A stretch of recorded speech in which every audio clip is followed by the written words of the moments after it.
let us formulate the phone book problem in a general way. We have some function f implemented as an oracle, which maps n-bit integers to n-bit integers, or maybe m-bit integers, it does not matter here. And we have exactly one point in the function's domain on which f returns a, the desired value. And this point we will call omega. In the phone book problem, a is a phone number and omega is a name. So we have the phone number and we search for the name. And having this function defined, we can easily define and implement the function f omega, which maps n-bit integers to 1 bit, and f omega of any x not equal to omega returns 0, and on omega it returns 1. Now, when we have the classical oracle, let's introduce the quantum one. And no surprise here, we introduce it as usual.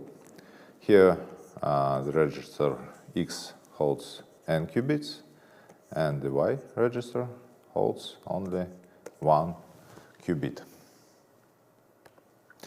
And if we pass to this Y register this value, which is Hadamard vector minus,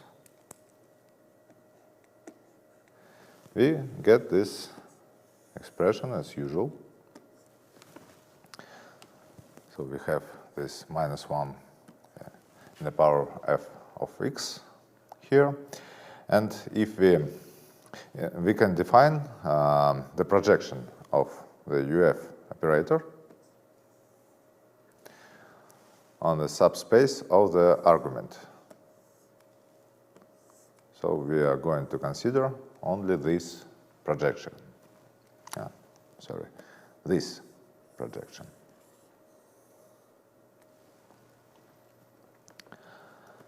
So this projection we will call U omega, and it works like this. For any vector, basis vector x, which is not equal to omega,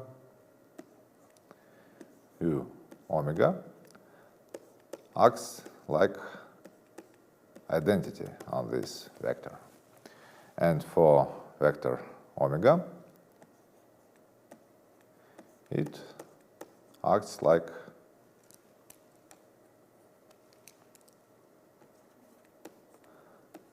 minus identity. Okay, if we put that Hadamard minus in the value register, in the argument subspace, we have this operator, so f omega here. And I want to rewrite this operator, which acts on the argument subspace, like this. And here we might need some explanation about this new notation we never met in the course before. So let us recall the Dirac's notation, bracket notation. What we have here, this vector is bra, and this is cat. And vector bra is a row vector of conjugates.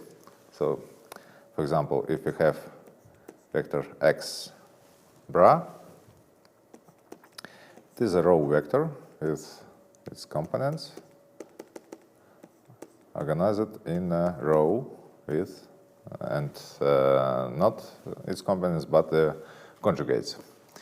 And if we have vector y as a cat, then it is a column vector. That's ordinary vector. And the dot product we met many times before in this course in this notation is just a matrix multiplication of row and a column. So it is a number. When you multiply a row and a column, you get this sum over e from 1 to n xi conjugate yi. And it is a scalar value. So it is our dot product, and we see that in this notation it is just a matrix multiplication of row and the column. But here we have the inverse order. First we have a column. In this case, that would be this. And then we have a row.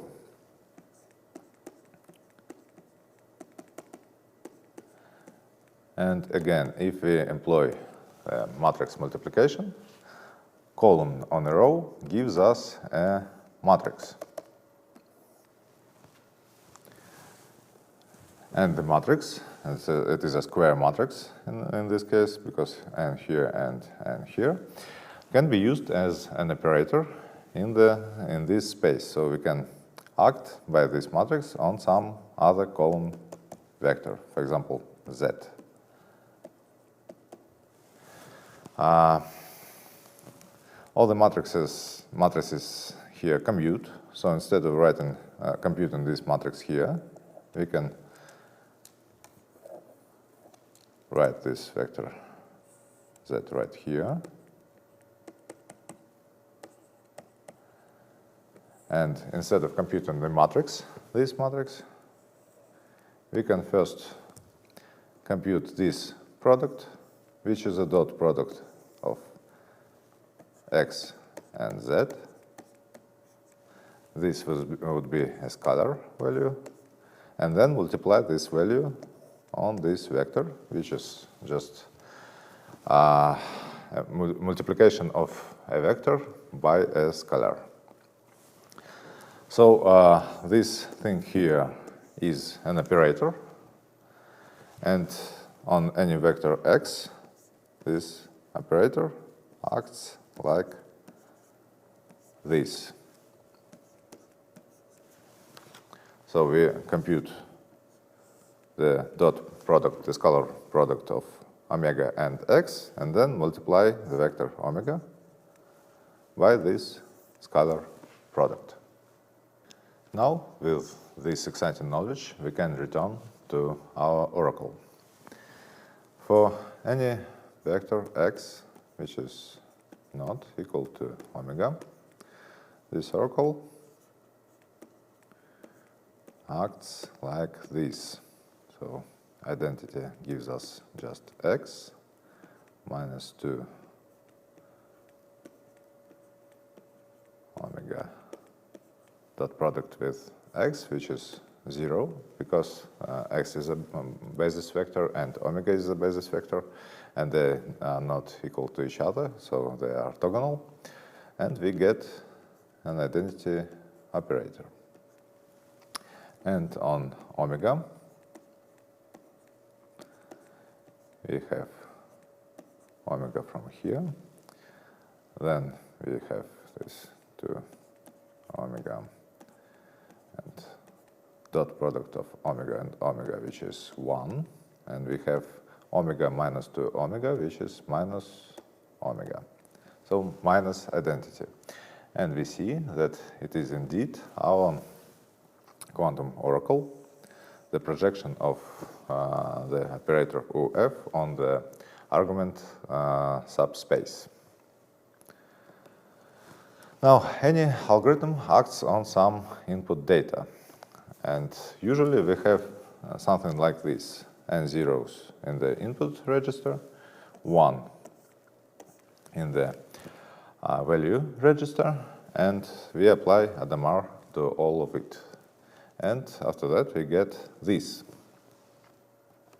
So the Grover's algorithm seems to be not an exception, appears to be not an exception from this rule. And if we look at the projection of this vector on the argument subspace, we will get, this is going to be our initial state, the initial state of the system and the input data for the Grover's algorithm. And as we have this vector S, we can define another useful operator, US, which acts like this. Now, this point is a bit tricky. When some operator is implemented as an oracle, nobody asks us if we can implement it. But when we introduce some operator on our own, like we done before with QFT, we have to prove that we can implement it and that the implementation will be efficient. You can get some clues about implementation of this operator, US, in the exercises for this week. And also there are some examples in the quantum computer simulator, the link to which I already gave you in the previous lectures.